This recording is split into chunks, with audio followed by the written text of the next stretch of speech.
O ser humano é um ser homeotérmico, pois possui a capacidade de manter a temperatura corporal dentro de um certo intervalo pré-determinado, apesar das variações térmicas do meio ambiente, conhecido como homeostasia térmica. Uma variação de temperatura de 2 ou até mesmo 1 grau Celsius já é o suficiente para estimular os neurônios termorreguladores. O hipotálamo é uma região do encéfalo, localizada abaixo do tálamo e acima da hipófise. Ele é uma pequena parte do diencéfalo, sendo considerado uma das mais importantes estruturas do sistema central. Controla o sistema nervoso autônomo dos seres humanos. Atua no controle da temperatura do corpo e controla e regula os processos de sede e fome. E atua também no controle das emoções e comportamentos.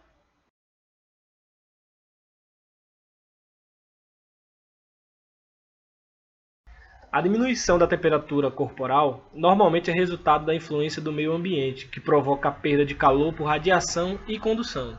E também pode ser causada pela evaporação e perda de água, através do suor, respiração, perdas intestinais e urinárias.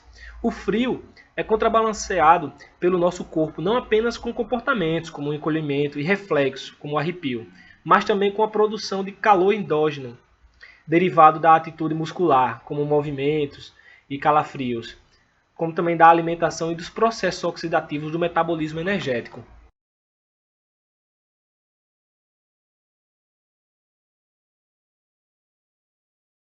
O aumento da temperatura quase sempre é provocado pelo meio ambiente e, em menor medida, por processos patológicos. Para combater o calor, os centros hipotalâmicos reduzem a estimulação das glândulas suprarrenais e tireoide, ativando a vasodilatação cutânea e acelerando todos os fenômenos que levam à dispersão do calor, mediante a evaporação.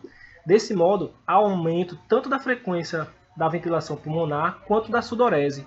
Ao mesmo tempo, observa-se uma redução dos estímulos para o indivíduo alimentar-se e desenvolver atividade motora.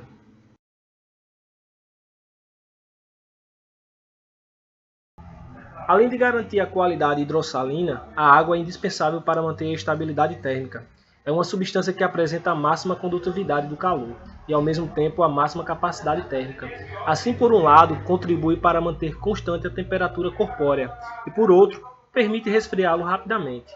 A quantidade de suor produzida por um adulto em 24 horas é muito variável, uma vez que depende das necessidades individuais, podendo oscilar entre meio litro a 10 litros. Quando a temperatura fica próxima do limite aceitável pelo corpo, as glândulas sudoríparas são ativadas. Esse sistema funciona enquanto há água em excesso no corpo. Se a água se esgota, ocorre a onda de calor, que dependendo das circunstâncias pode ser fatal.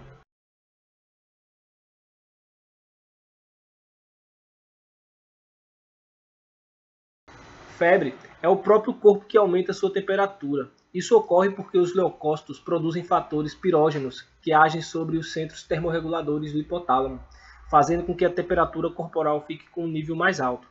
Assim como nas reações ao frio e ao calor, os estímulos externos voltam à normalidade e as atividades do hipotálamo são inibidas. O aumento da temperatura corporal tem os seus custos. Um aumento de 1 grau Celsius leva ao acréscimo de 13% no consumo de oxigênio e a maiores necessidades hídricas e calóricas, o que pode ser danoso para pessoas com funções vasculares, cerebrais e cardíacas comprometidas.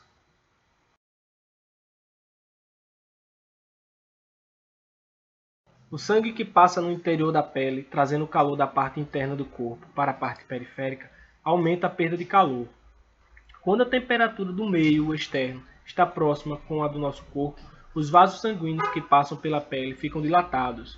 Uma parte do calor que o sangue transporta é liberada para o meio externo. Mas quando a temperatura cai muito, ela não consegue evitar totalmente a perda de calor, e o agasalho ajuda a pele, aumentando o isolamento entre o corpo e o meio externo. Quando a temperatura do meio é muito mais baixa do que a do corpo, evitamos a perda de calor, aumentando a camada isolante com o uso de agasalhos. Para que a pele aumente seu poder isolante quando a temperatura cai, os vasos que passam por ela se contraem. Essas contrações se chamam vasoconstrição, que é a diminuição do contato interior e o meio exterior do corpo.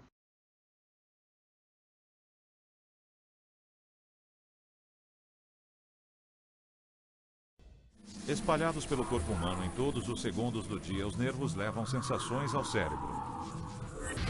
Tudo graças a centenas de milhares de minúsculos sensores de calor e o sistema de refrigeração que eles colocam em funcionamento. Quando o corpo esquenta, os vasos sanguíneos se dilatam, levando o sangue e o calor mais rápido. Grau, os sensores avisam o cérebro.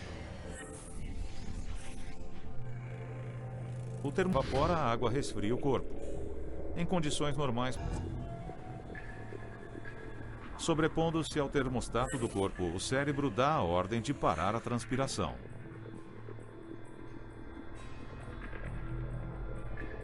As glândulas sudoríparas secam. Em seguida, os nervos avisam outras partes do cérebro para devolver água ao coração, aos pulmões e aos rins. O sangue engrossa e coagula. A água é absorvida do intestino grosso, causando prisão de ventre. Até os olhos ficam secos. Graças à rede de sensores que tem sobre a pele. Eles sobreviveram porque a reação do nosso corpo à temperatura pode representar a diferença entre a vida e a morte.